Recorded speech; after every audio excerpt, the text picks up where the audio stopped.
Este es un mensaje más de Iglesia Logos. Síguenos en Facebook, YouTube e Instagram como iglesia.logos o visítanos en nuestros servicios domingos 11:30 de la mañana y miércoles 7:30 de la tarde. Estamos en Avenida Sanders y Eje Vial Juan Gabriel, en Ciudad Juárez, Chihuahua. Iglesia Logos, creados para alabanza de su gloria.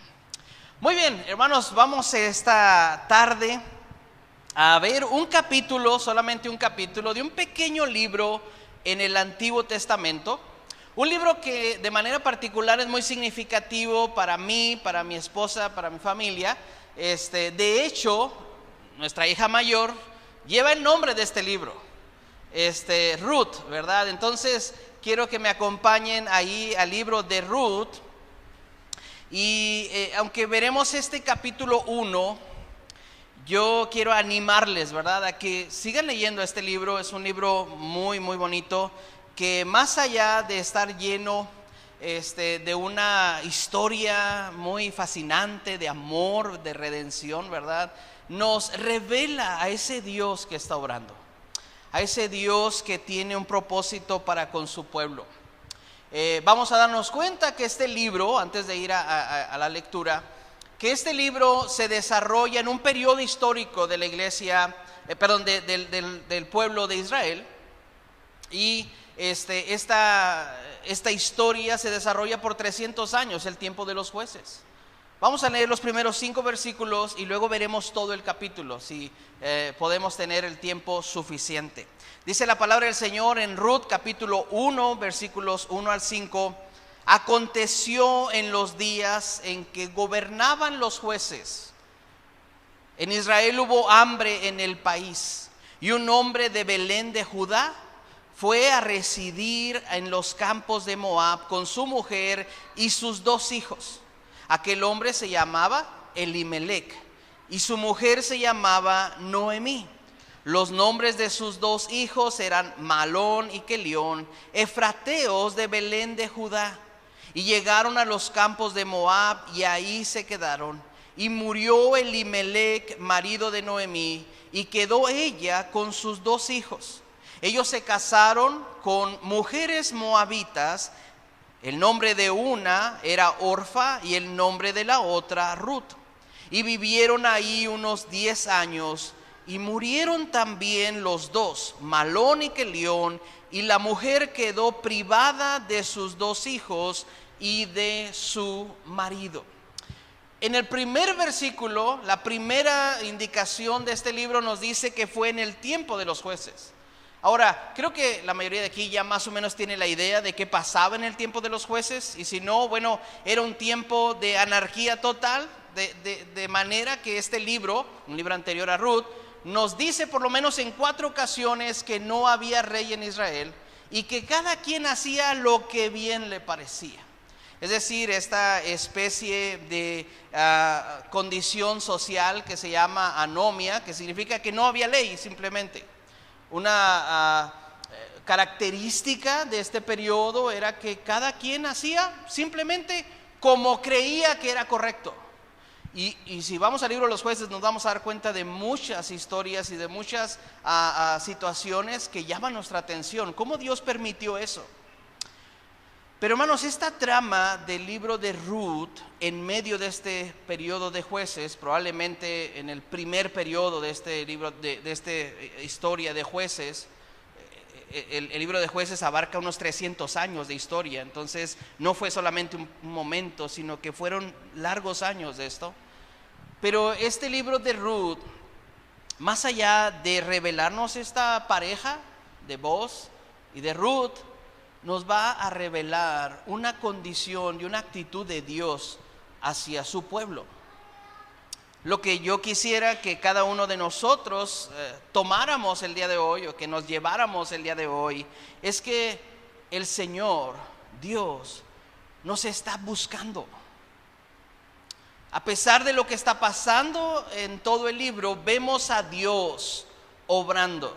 Vemos a Dios detrás de la escena, detrás de todo lo que está pasando, obrando para llevar a cabo su propósito en la vida de los de los personajes que nos presenta este libro. Así que después de todo, mi esperanza, hermanos, es que Dios nos permita ver a su poder, a su misericordia, a su propósito en medio de las situaciones que estemos viviendo. ¿Qué es lo que veremos en este pasaje o en este capítulo? Primero, quiero llevarte a reconocer que el capítulo 1 de Ruth nos dice que la vida cambia radicalmente y puede ser en un segundo. La vida cambia radicalmente en un instante. Lo que nos dice estos primeros 5 versículos, y el autor del libro de Ruth de alguna manera se detiene a darnos algunos detalles para que entendamos un poquito el contexto en el que viven estas personas. Nos dice que esta familia era una familia judía, era una familia de la tribu de Efraín, de Belén, de Judá, y que por la hambruna que está pasando, ellos tienen que cambiar su residencia. Hay una historia, o mejor dicho, hay una novela que a mí me gusta, la he leído como 2 veces ya, y es una novela del siglo XX, del siglo pasado, y fue escrita por George Orwell. Esta novela se publicó por allá de 1949 y lleva por título 1984, no sé si alguien la ha leído. Esta novela nos describe la historia de un hombre llamado Winston Smith que vive en medio de una sociedad. De hecho, esta novela nos presenta una sociedad muy distópica, muy rara, futurista, en donde hay un gobierno central y nos presenta la idea de el gran hermano. Este hombre llamado Winston conoce a una mujer llamada Julia y a pesar de que el gobierno controlaba todo lo que hacía la población a través de unas pantallas que se le llamaban las telepantallas, que tenían la facultad de ver y oír todo lo que pasaba en todo lugar donde había una, y podían hablar, interactuar con los ciudadanos para controlarlos.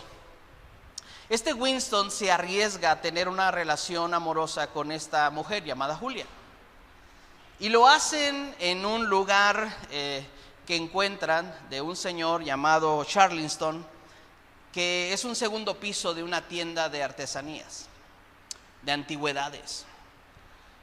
Ahora, esta historia, eso ya está como en el capítulo 10 de la novela, pero si tú la lees, se lleva a pensar que esta pareja, Winston y Julia, ya tienen resuelta su vida. Están viviendo su sueño, están ya aprovechando de todas las cosas que ellos anhelaban aprovechar, y se ven en este lugar que de alguna manera aparentemente estaba lejos del control de este gobierno, de este gran hermano que veía todo y controlaba todo. Y ellos están ilícitamente teniendo esta relación, y cuando ya se creen que han superado todos los retos que pudieran haber superado, llega un momento en el que la pareja es arrestada en este mismo lugar. Un cuadro que ellos veían muy bonito ocultaba en la parte trasera una telepantalla. Y el señor Charleston, el que les había rentado este lugar, su idilio de amor, su nidito, pues resulta que era parte también de este gobierno. Los son arrestados, son torturados, al grado de que terminan pues desistiendo completamente de lo que ellos anhelaban.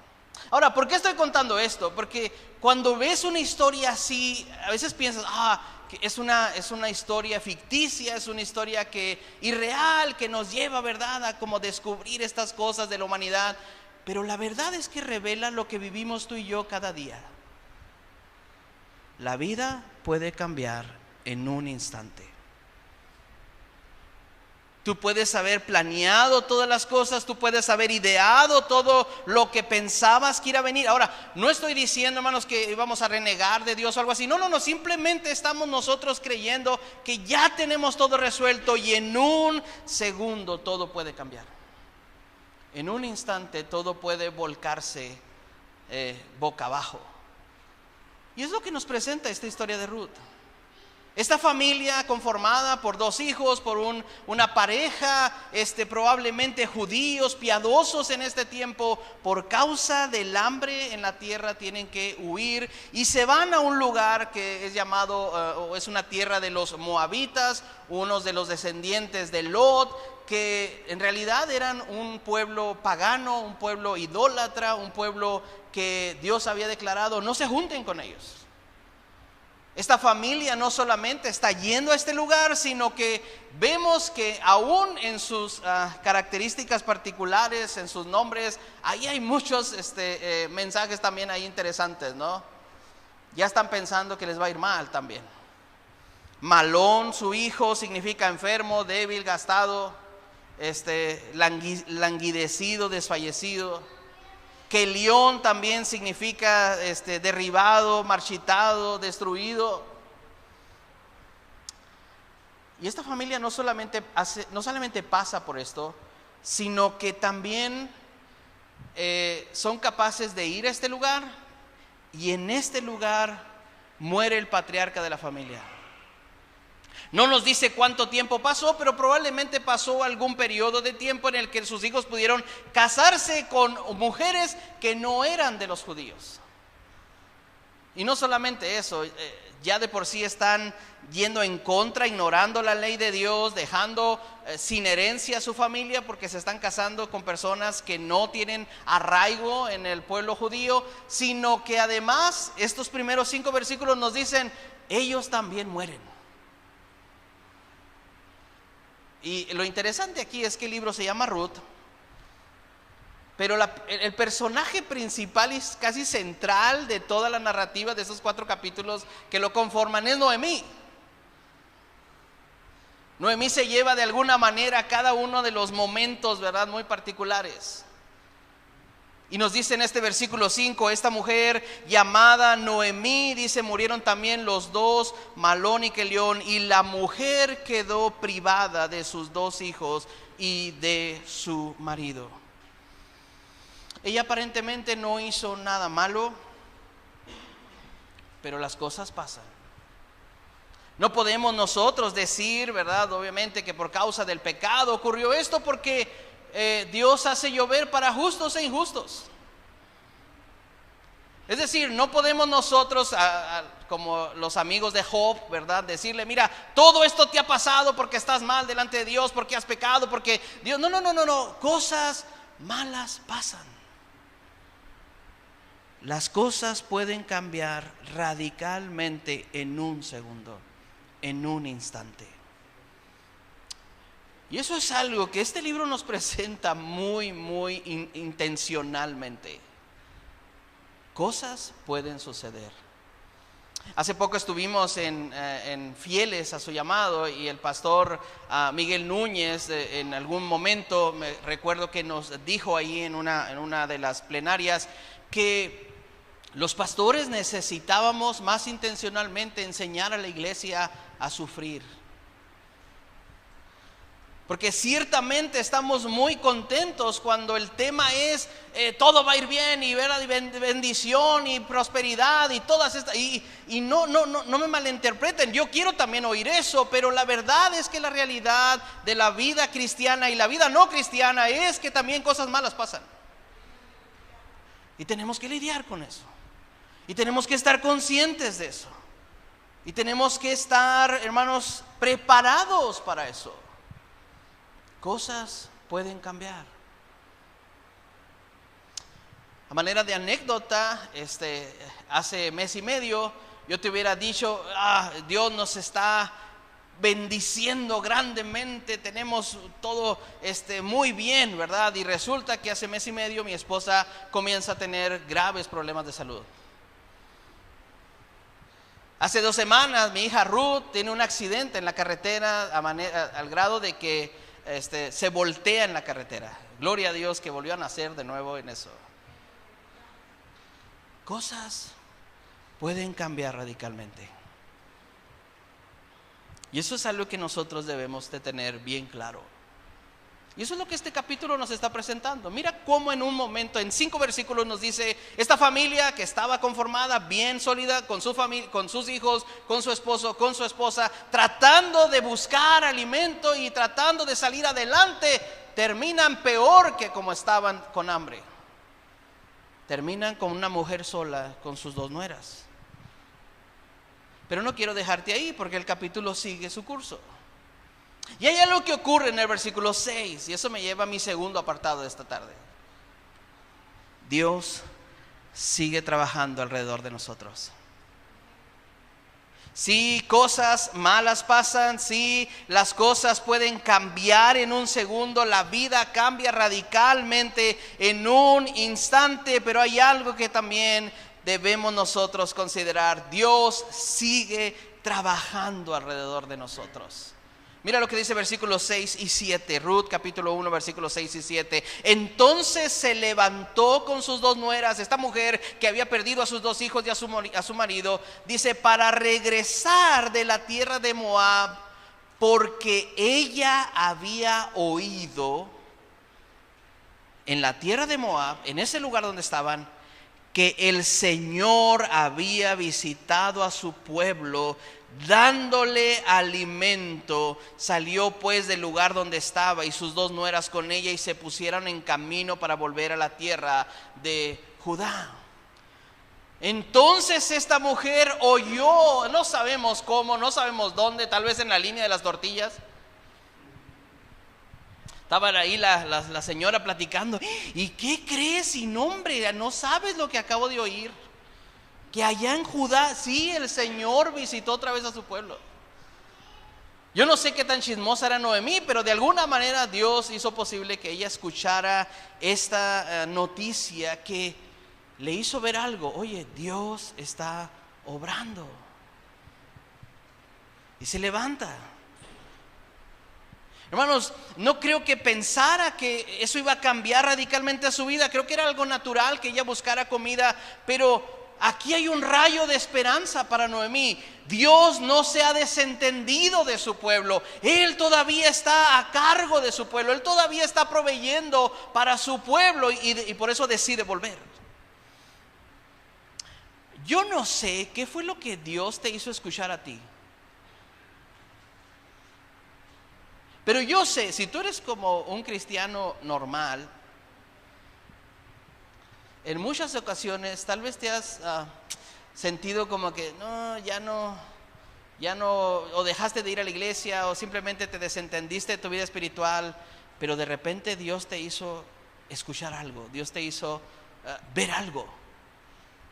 Y yo no sé, tal vez oíste a alguien diciendo, oye, ahí en Logos están predicando la palabra de Dios. Yo no sé si de alguna manera escuchaste en algún lugar, mira, Dios sigue bendiciendo, mira, ve, acércate. Y Dios te provocó a ti para venir aquí tal vez esta mañana, para venir en estos días, para decidir decir, Señor, yo quiero saber qué es lo que tú estás haciendo. Porque mi vida cambió tal vez radicalmente. Ahora tal vez alguien aquí va a decir, hermano, yo estoy bien, gracias a Dios. Bueno, gloria a Dios que estás bien. Pero la verdad es que si no estás pasando, vas a pasar por una situación en que tu vida puede cambiar. Pero hay algo que también nos enseña este libro. Dios sigue obrando. Dios sigue trabajando. No solamente en que le permitió a Noemí saber de esta noticia, escuchar lo que estaba pasando, pero hay algo más. Dios también preparó el corazón de Ruth para acompañar a Noemí. Nos dice después, ve conmigo versículo 8, Noemí dijo a sus 2 nueras, vayan, regrésense cada una a la casa de su madre, que el Señor tenga misericordia de ustedes como ustedes lo han tenido con los que murieron conmigo, que el Señor les conceda que hayan descanso cada una en la casa de su marido. Entonces les besó y ellas alzaron sus voces y lloraron y le dijeron, no, sino que ciertamente volveremos contigo a tu pueblo. Pero Noemí dijo: váyanse, hijas mías, ¿por qué quieren ir conmigo? ¿Acaso tengo aún hijos en mis entrañas para que sean sus maridos? Vuélvanse, hijas mías, váyanse, porque yo soy demasiado vieja para tener marido. Si dijera que tengo esperanza, y si aún tuviera marido esta noche, y también diera a luz hijos, ¿esperarían por eso hasta que fueran mayores? ¿Dejarían ustedes de casarse por eso? No, hijas mías, porque eso es más difícil para mí que para ustedes. Ahora, ¿qué está pasando aquí? Noemí les está diciendo: mira, vuélvanse. La ley decía que el hijo menor, el hijo siguiente, debía casarse con la esposa de su hermano si es que él hubiera fallecido. Y en este caso Ruth se quedó sin nadie para heredar. Y por eso naturalmente les dice: vuélvanse. Aún y cuando escuchó que las cosas estaban diferentes en Judá, aún hay situaciones que tiene que enfrentar. Aún hay condiciones en las que tiene que luchar. Pero como te dije hace un momento, Dios le permite que no esté sola. Dios le permite que haya una de ellas, una de estas dos mujeres, que decida acompañarla. Versículo 15. Entonces Noemí dijo: mira, tu cuñada ha regresado, porque Orfa en el versículo 14 besó a su suegra y se fue, pero Ruth se quedó con ella. Entonces Noemí dijo: mira, tu cuñada ha regresado a su pueblo y a sus dioses, vuelve tras tu cuñada. Pero Ruth le respondió: no insistas en que deje o que deje de seguirte, porque a donde tú vayas yo iré, y donde tú mores moraré. Tu pueblo será mi pueblo y tu Dios será mi Dios. Dios, hermanos, está obrando en medio de este cambio, de esta situación en la que está viviendo esta mujer. Ahora, esto no es exclusivo del libro de Ruth. Esto lo vemos a lo largo de toda la historia. Es más, en el huerto del Edén, en el libro de Génesis, cuando Adán y Eva pecaron, desobedecieron deliberadamente a Dios, ¿verdad? Cuando ellos decidieron querer ser dioses, querer ser como Dios, hermanos, Dios aún ahí fue y buscó y les dijo: hey, ¿dónde estás, Adán? ¿Dónde estás, Eva? En medio de esa situación difícil, Dios sigue buscando, Dios sigue obrando, Dios no se ha desentendido. Detrás de esta escena trágica, Dios está presente porque Él es soberano. Hay un profeta que nos describe la Biblia, se llamado Elías, y después de tener una gran confrontación y una gran amenaza, él decide huir a una cueva. Después de haber tenido éxito contra cientos de los profetas de Baal, cientos de los sacerdotes, de tener una gran victoria, una amenaza le hace que cambie radicalmente su vida. De ser el líder, ¿verdad?, elegido por el pueblo de alguna manera, aquel a quien pudieran ver como el que tenía fe, termina siendo un exiliado en una cueva, llorando, lamentándose porque se ha quedado solo. Pero ¿sabes qué pasa? En esa escena, en medio de todo eso, Dios se presenta en esa cueva y le pregunta a Elías: ¿qué haces aquí, Elías? ¿Qué haces aquí? Hermanos, gloria a Dios por esos momentos en donde Dios nos permite, en medio de esa circunstancia, escuchar su voz diciendo: hey, aquí estoy. No he dejado tu vida de lado, estoy ahí presente. No me he desentendido de ti. Aún sigo teniendo el control. Sigo siendo soberano. Sigues estando en mi propósito. Sigo amándote de la misma manera. Porque, hermanos, gloria a Dios que Dios nos busca a nosotros y no espera que nosotros le busquemos a Él. De hecho, Juan describe el amor de Dios de esta manera: porque de tal manera amó Dios al mundo que dio a su Hijo unigénito. Él fue el que dio el primer paso. Es Dios quien viene a nuestro auxilio. Es Dios quien se presenta en medio de nuestra condición. No somos nosotros los que le buscamos. En realidad Noemí está respondiendo a esa situación, pero Dios es el que está obrando ahí. Es interesante cómo Cristo se describe de alguna manera a sí mismo ahí en Lucas 19, cuando está en la casa de Zaqueo, ¿verdad? Este hombre que lo invita a su casa, ¿verdad? Bueno, más bien no lo invita, Jesús se invita, ¿verdad? Zaqueo está ahí arriba del sicomoro y Jesús lo ve: hey, Zaqueo, bájate de ahí. Esta noche voy a estar en tu casa. Y en medio de esta reunión en la casa, Jesús le dice a Zaqueo y a los que están ahí en esta reunión: hoy ha venido la salvación a esta casa, ya que también es hijo de Abraham. Dice versículo 10: porque el Hijo del Hombre ha venido a buscar y a salvar lo que se había perdido. Hermanos, sí, este libro de Ruth nos presenta la redención a través de Booz, pero ya nos está presentando a ese Dios que está obrando en medio de la situación, porque esa es la naturaleza de Dios. Él vino a buscar y a salvar lo que se ha perdido.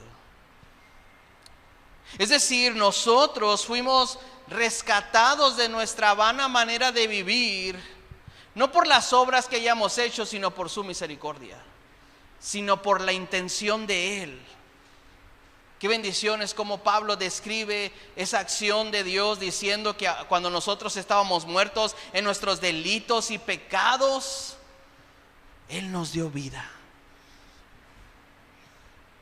Ese Dios que es rico en misericordia tuvo compasión de nosotros.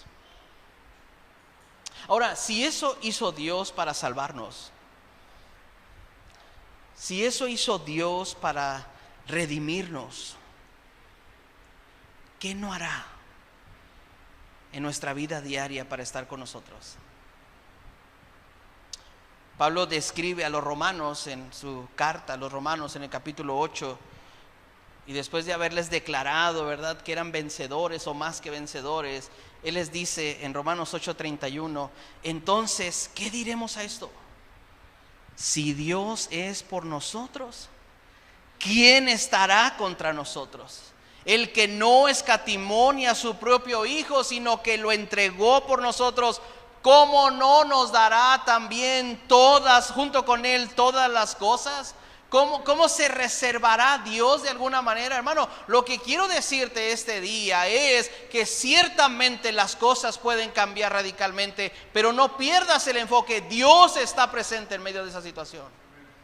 Así como lo estuvo para salvarnos, para rescatarnos, para redimirnos, para perdonarnos, acercándonos a Él, dice Pablo a los Corintios, como si Dios estuviese rogando por medio de nosotros, por medio de los que proclamamos el Evangelio: reconcíliense con Dios. Si Él hizo posible esa reconciliación, ¿qué no hará diariamente en nuestra vida? Y sí, las cosas pueden cambiar radicalmente como consecuencia de nuestras decisiones, eso es cierto. Sí, hemos tomado decisiones poco sabias y nos ha llevado a estar en una condición en la que tal vez no pensaríamos o no quisiéramos estar. Pero también, por otro lado, aún siendo fieles a Dios, también las cosas pueden cambiar. Y acabo de decir ahorita de Job, ¿verdad? Recién ofrecer sacrificios a Dios por sus hijos y empieza a recibir malas noticias. Ahora, ¿qué podemos rescatar de estas dos posiciones? Sea que Dios permite que las cosas cambien por causa de mis decisiones o mi pecado, o sea que Dios permita que las cosas cambien para probar mi fe. La respuesta es la misma: Él quiere acercarme a Él. Él quiere acercarme a Él si es que me he alejado de Él. Él quiere acercarme tal vez a través de estas situaciones. Y si no, Él quiere acercarme a Él para que yo reciba consuelo, para que yo reciba fortaleza de parte de Él. Él sigue trabajando en medio de esa situación. Él sigue obrando. Lo que hemos visto en esos primeros versículos, hermanos, es como Dios está obrando. Pero este capítulo, en el que nos describe un mundo en el que no hay rey, en el que cada quien hace lo que bien le parece, en este tiempo de los jueces, nos presenta también otra realidad. ¿Cómo es que vemos la intervención de Dios en nuestras vidas? ¿Cómo es que nosotros respondemos al hecho de que Dios sigue buscándonos? Lo que resta de este capítulo nos describe la reacción de estas personas. A partir del versículo 8, ya leímos una parte, nos describe cómo es que Noemí respondió en primera instancia, queriendo volver, pero también cómo responden Orfa, cómo responden Ruth. Y vemos primero a una mujer llamada Ruth que decide creerle a ese Dios. Y podríamos nosotros deducir algunas cosas de este libro, podríamos nosotros pensar en algunas cosas, no lo dice, son conjeturas solamente, pero basado en la experiencia, tal vez podríamos decir que la familia de Ruth, la familia de Elimelech, no eran una familia del todo piadosas, probablemente. Es decir, que no era en sí que Noemí fue un gran ejemplo para Ruth, como para que ella respondiera. Pero de alguna manera Ruth sabía a través de la vida de Noemí y de su esposo, no sé si era Malón o Kelión, o de Elimelech, su suegro, que había un Dios. Y eso simplemente le fue suficiente para decir: yo quiero una relación con ese Dios. Tu Dios será mi Dios, tu pueblo será mi pueblo, y donde tú mueras, dice versículo 17, allí moriré y allí seré sepultada. Así haga el Señor conmigo, y aún peor, si algo excepto la muerte nos separa. Hermanos, hay alguien que está reaccionando a esa intervención de Dios con fe, diciendo: sí, yo creo, aún cuando no tengo una promesa, aún cuando no tengo garantías, yo creo en ese Dios, y si es posible que muera, yo quiero morir en esa fe.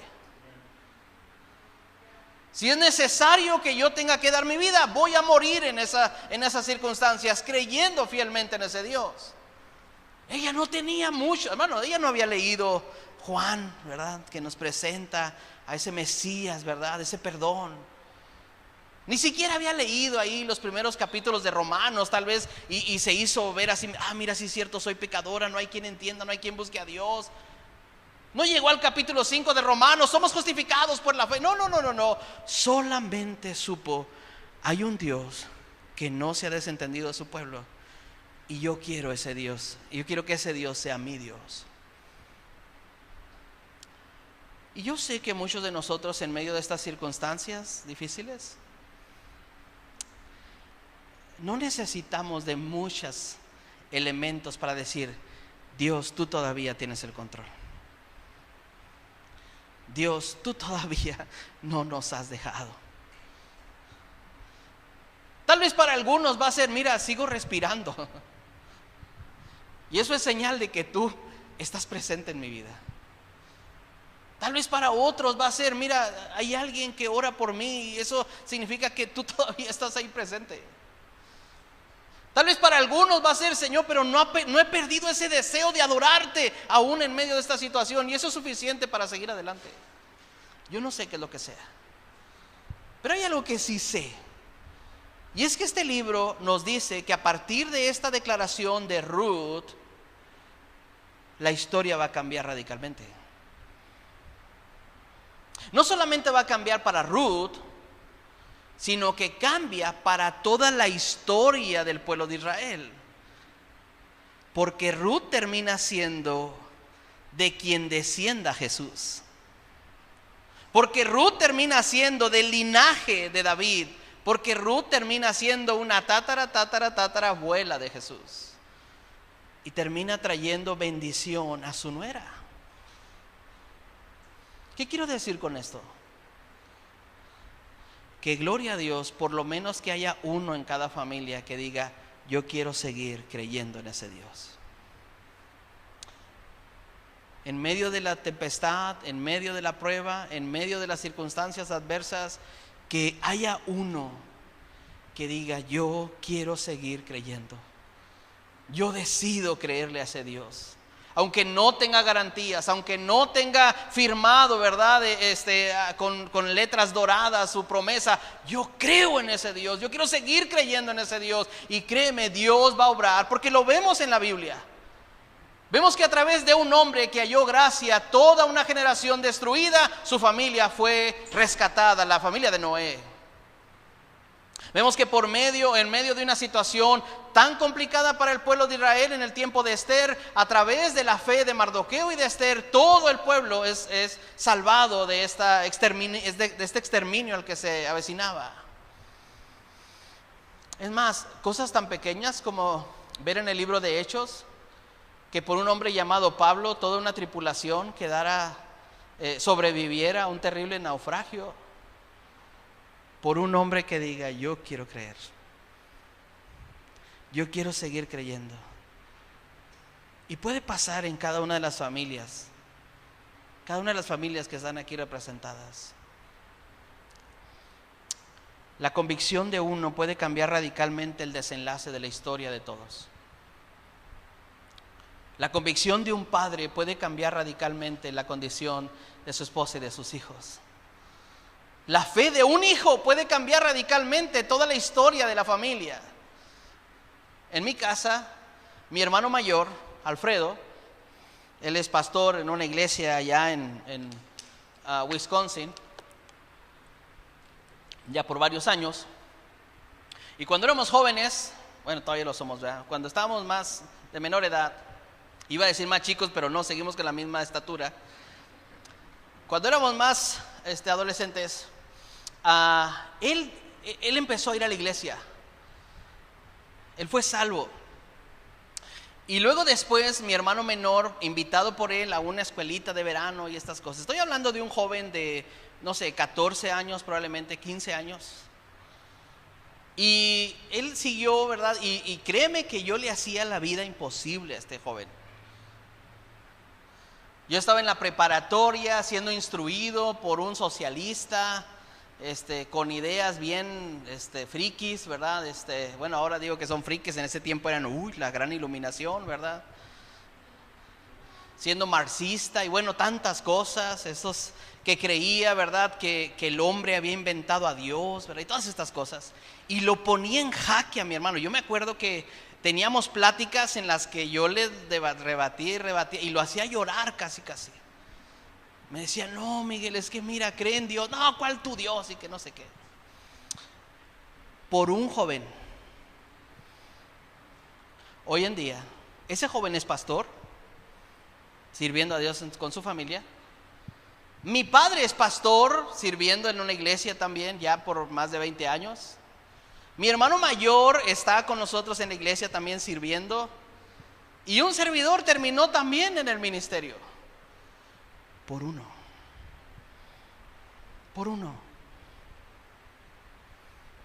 Hermano, tú no sabes lo que Dios puede hacer con la fe de uno.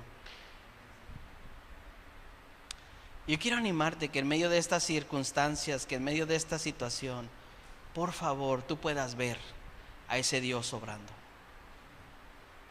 Tú puedas ver a ese Dios que está detrás de la escena y que te sigue buscando y que sigue obrando allí.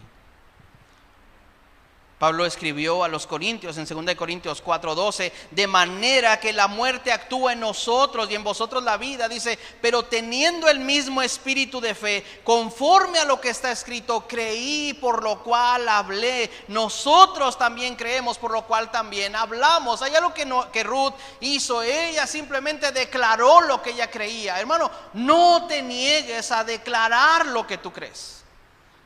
No te niegues a decir: sí, en tu interior tal vez vas a dudar un poquito. Ándale, ¿y si Dios no me responde?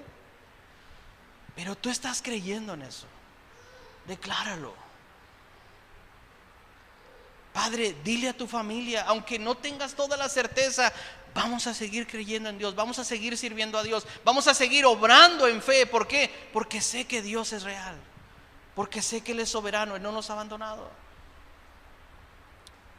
Esposa, sigue creyendo. Y sí, dile a toda tu familia: yo voy a seguir obrando, yo voy a seguir adelante. Tal vez aunque veas que tu marido no está siguiendo, tú sigue y no te importe eso. ¿Por qué? Porque tarde o temprano Dios va a hacer su obra. Y si tú tal vez eres el único en tu familia, tal vez eres el más joven, tal vez eres el niño pequeño de la familia, sigue obrando, sigue orando, sigue creyendo.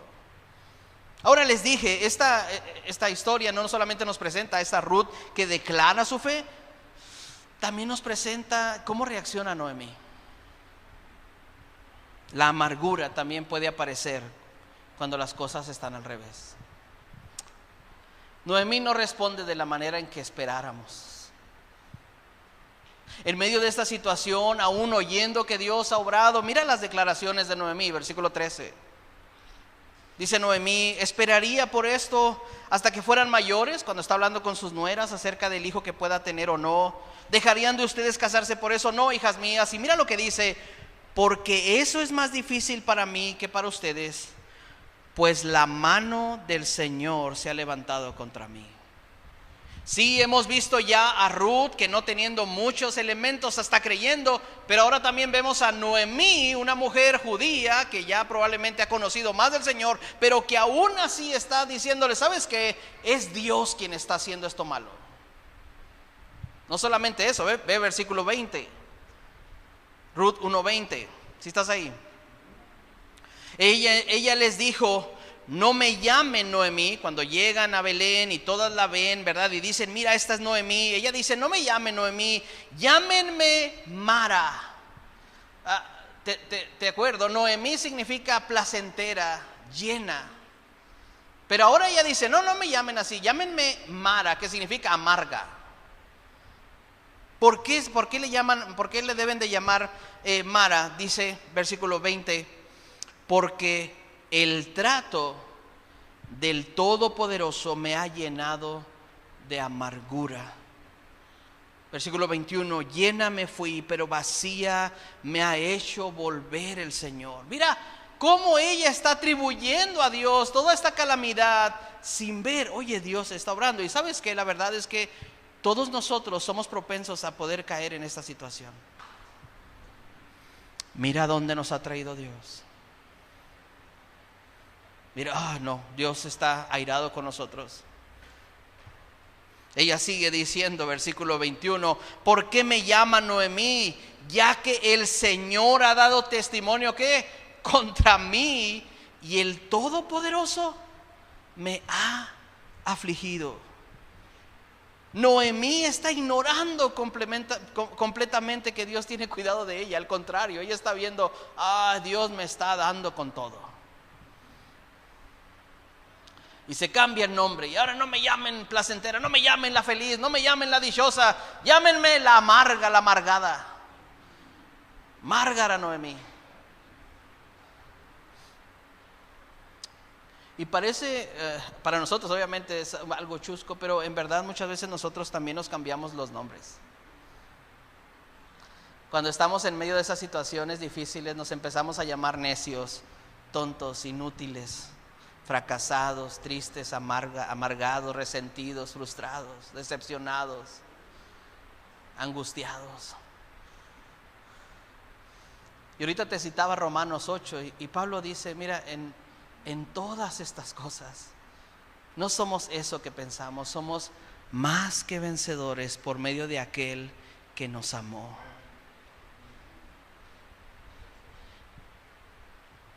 Para concluir ya, porque yo sé que ya me estoy ocupando mucho tiempo, esta historia de Ruth nos dice que las cosas pueden cambiar. Nos revela también que Dios sigue obrando, pero nos confronta con dos reacciones diferentes. La pregunta es: ¿cómo es que nosotros reaccionamos en medio de esas situaciones, en medio de esas circunstancias? ¿Comenzamos a culpar a Dios? ¿O tenemos la suficiente fe para ver esa mano de Dios obrando en medio de cada situación? ¿O tenemos un poquito de fe, como un grano de mostaza, para decir: porque yo sé en quién he creído y es poderoso para guardar mi depósito para aquel día? Yo quiero animarte esta tarde. Y yo quiero decirte: sí, las cosas pueden cambiar.